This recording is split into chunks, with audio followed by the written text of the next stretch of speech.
Bonjour à toutes et tous, une petite vidéo en cette belle journée pour vous parler un peu de la street quand même. Ça peut être sympa parce que c'est bien de se présenter, mais c'est pas le plus important. Le plus important c'est quand même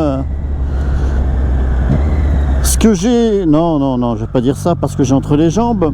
J'ai une moto entre les jambes. Donc une Street Triple 660S.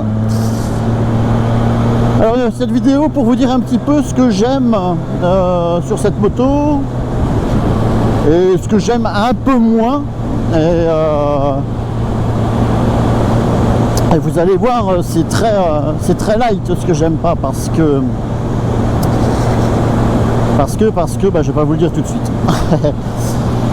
Alors déjà juste ce que j'aime et ce que j'aime pas, c'est hyper perso, c'est ça n'engage que moi. Ça n'engage que moi. On est tous motards avec des attentes différentes sur la moto. Moi j'ai des attentes et d'autres en ont d'autres, etc. Donc voilà. Alors déjà le premier point qui m'a embêté avec cette moto, on va d'abord doubler un petit peu, hop.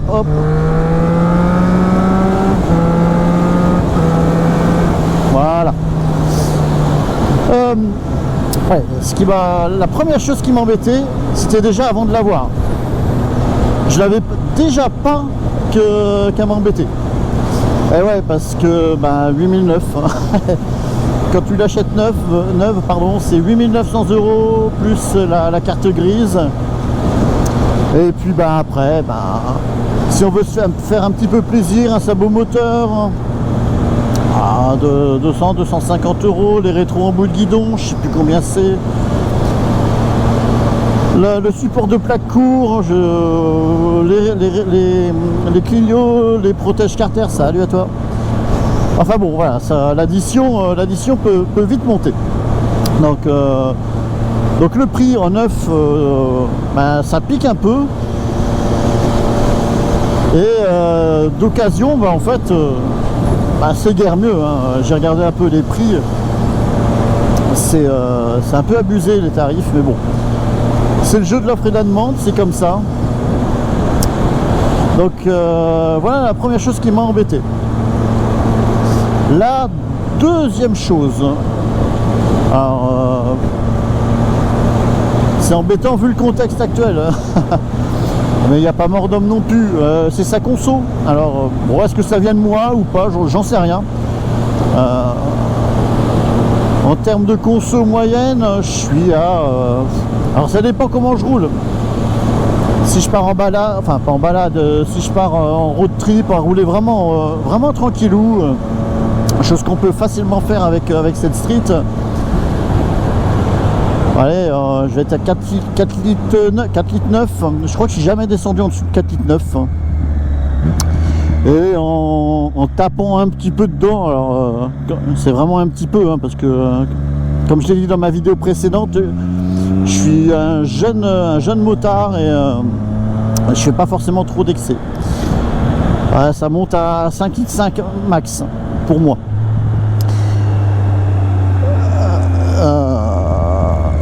Alors ouais, je dis que ça consomme un peu parce que je compare avec mon père qui a une BM, une 1250 RT, qui fait une moyenne de 5 litres. Bon après ouais, il tape pas forcément dedans, mais quand même quoi, c'est un peu frustrant parce que bon là il y a 47,5, lui je sais pas, entre 120 et 130 chevaux, là il en a à peine 50. Bon c'est comme ça. Et mon beau-frère qui a une KTM, une Duke 690, qui lui consomme toujours. Alors quand il a 5 litres, c'est vraiment qu'il tape dedans. Bon, c'est un gros mono, je sais pas trop, je suis pas l'as de la mécanique, je sais pas. Donc voilà, c'était le deuxième point. Voilà. Qu'est-ce que je peux vous dire d'autre? Si quand même. Ce qui m'a un petit peu, au début, c'est vraiment ce qui m'a dérangé le plus, et c'est pas non plus dérangeant, c'est parce que je compare en fait que ça me dérange. C'est que même sur ma Ma 125 avant, sur mon Aprilia, bah, ça freinait plus fort. Hein. C'est-à-dire que y avait plus de mordant. Là, ça mord pas, c'est pas incisif comme freinage. Faut vraiment appuyer pour que ça freine. C'est une autre façon de freiner, mais ça freine très bien. Il n'y a aucun souci par rapport à ça. Hein. Donc c'est juste différent. Ça, pour moi, ça manque de mordant.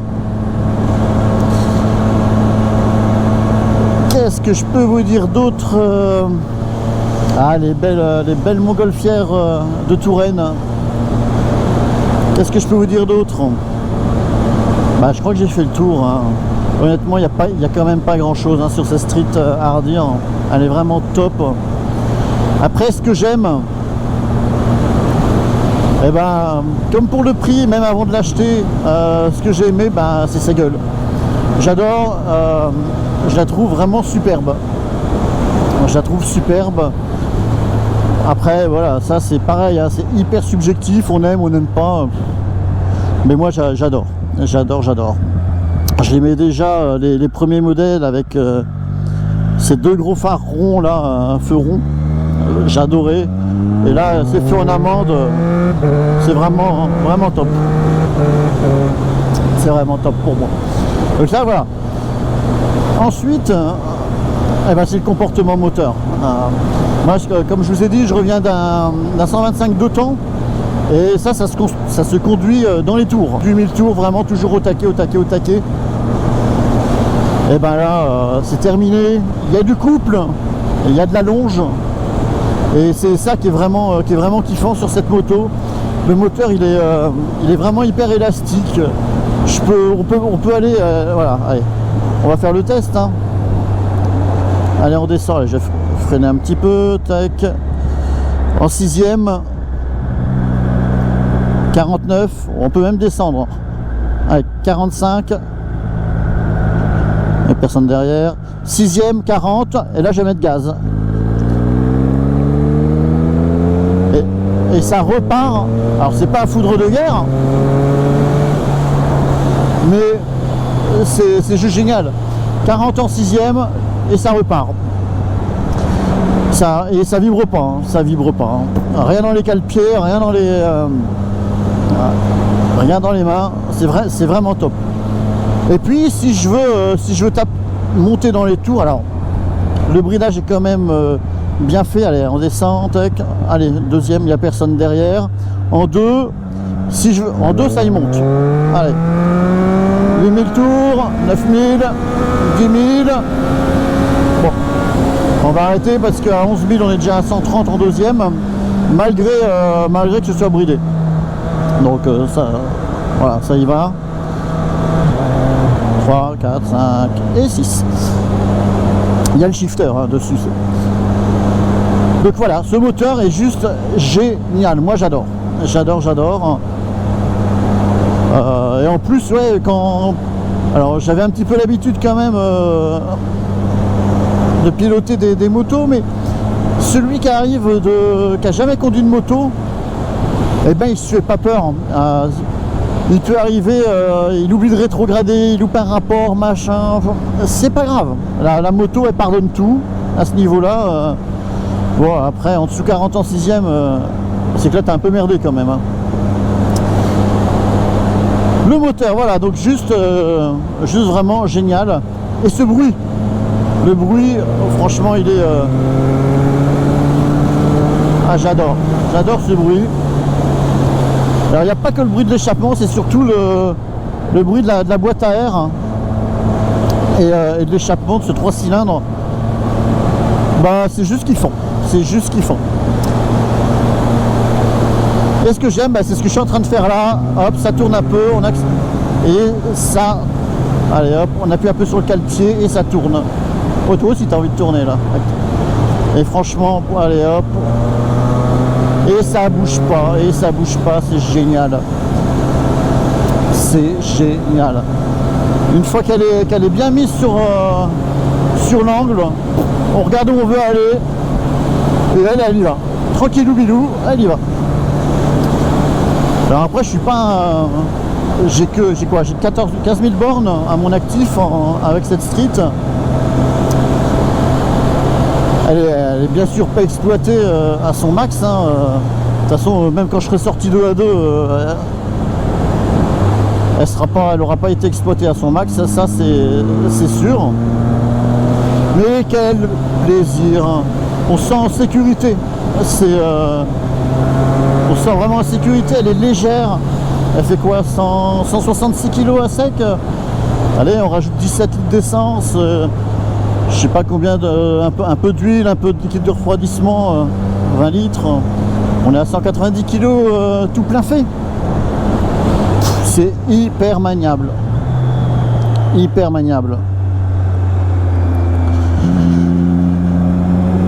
Donc voilà pour les avantages et les inconvénients.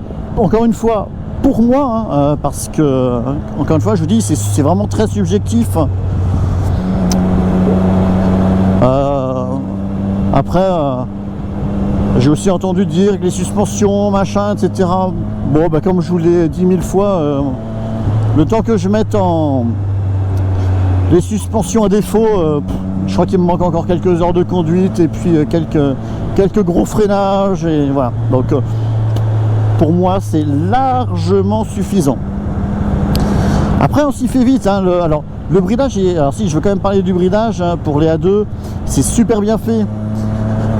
Je crois qu'il n'y a pas beaucoup de différence de couple entre bridé et non bridé. Ce qui va manquer c'est l'allonge, c'est à dire qu'à partir de 7000 tours, eh ben, ça sert à rien d'y aller. Enfin, on peut y aller, mais il n'y a pas trop d'intérêt parce que ça a du mal à y monter. Alors, ça y monte vite en première, seconde, troisième, ça y monte, mais on sent bien qu'elle aimerait aller beaucoup plus vite, monter beaucoup plus vite. Alors, 4, 5, 6, bon, on oublie.